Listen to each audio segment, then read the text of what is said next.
នេះមកធ្វើទឹកស្លនំបញ្ចុកនេះទឹកស្លនំបញ្ចុកហើយស្រស់នំបញ្ចុកខ្លួនឯងចានំបញ្ចុកកញ្ចប់នេះនៅជប៉ុនគេចង់ញ៉ាំអីក៏ធ្វើខ្លួនឯងអត់មានណាលក់ឲ្យញ៉ាំទេចេះចេះតែត្រូវចេះនេះនំបញ្ចុកនេះស្រស់ប្រហែលនាទីអូគេដាក់2 នាទី2 នាទីអីលោកអើយនេះសស្គូចេះខ្ញុំដាក់5 នាទីទៅទឹកនំបញ្ចុកវិញអូយដល់ស្អីនេះអូដល់ស្មោស្បោងនេះយកពីកន្លែងនេះមិញលូកមកដល់ស្បោងចូលចាវែកជាមួយគ្នាហ្នឹងយើងដាក់ជាកូនម្ដងស្លឹកគ្រៃនេះហាន់ឲ្យបុកត្បាល់ជើកន្លោះពេលឥឡូវមើលស្លញ៉ាំតែ2 ចានអីទេញ៉ាំម្នាក់ឯងអញ្ចឹងមានយូរចង់ណាស់ធ្វើនឹងញ៉ាំហើយមុនធ្វើបាញ់ឆាវតែបានហត់ទេចានៅប្រទេសគេចឹងឯងឆាច់ជីវិតអ្នកនៅប្រទេសគេអត់តភ្លក់នេះភ្លក់បន្តិចសិនបងប្អូនអើយគេថាភ្លក់នឹងវែកស្អីគេបានប្តីពោះម៉ាយពោះមួយស្អីនេះអញ្ចឹងខ្ញុំដួសទៅព្រា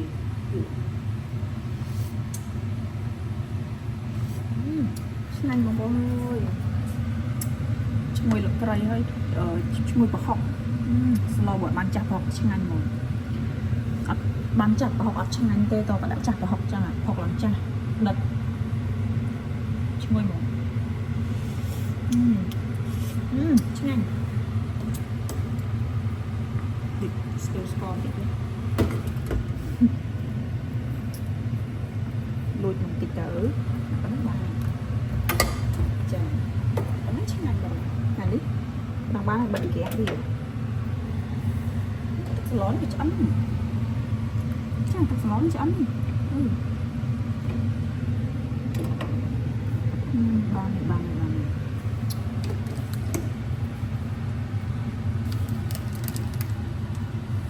ចំវាទេ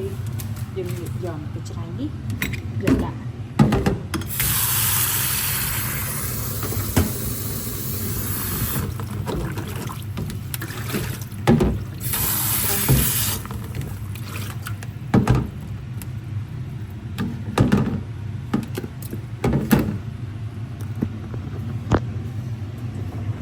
ងន់លើតាមចាហៀនយោមើលចាយើងបាត់ទឹកវាឲ្យពេញហើយយើងដាក់នំបញ្ចុកហ្នឹងចូលទៅក្នុងទឹកដាក់នំបញ្ចុកចូលក្នុងទឹកដាក់នំបញ្ចុកចូលទៅក្នុងទឹកត្រជាក់ហ្នឹងវានេះទៅហើយស្រង់ក៏ចាក់ទឹកចេញដៃមានតែមួយស្រង់ទឹកចាក់ទឹកចេញហ្នឹង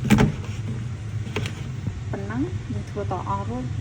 តាមពិតយើងដាក់ទឹកត្រាំអញ្ចឹងឲ្យស្រួលឆ្វាយទេស្រួលឆ្វាយជាងវិញប៉ុន្តែខ្ញុំអត់នេះអត់ឆ្វាយដាក់ចូលចានហើយហូបហ្មងចាចាំមើល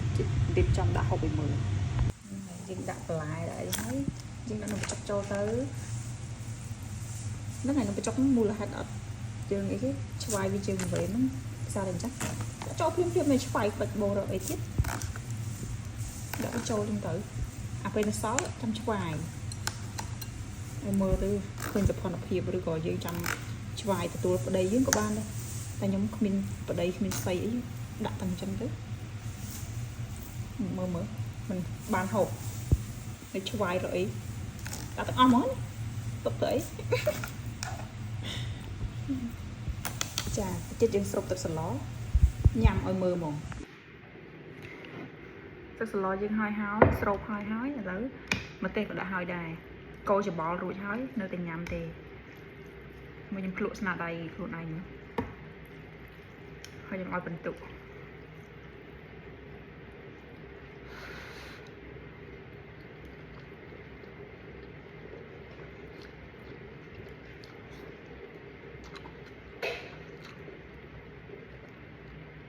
ឆ្ងាញ់8 លើ 10យើងធ្វើខ្លួនឯងយើងញ៉ាំខ្លួនឯងអញ្ចឹងយើងឲ្យបន្ទុកខ្ពស់បន្តិច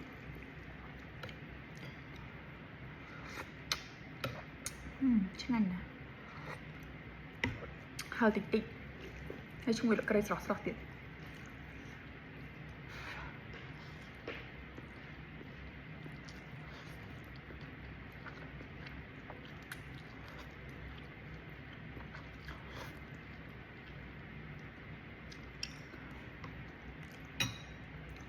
ចឹងប៉ុណ្ណឹងបានហើយបាយបាយវីដេអូនោះមានអីទៀតទេមានញ៉ាំនឹងអញចាបាយបាយប៉ុណ្ណឹងបានវិញឆ្ងាយពេក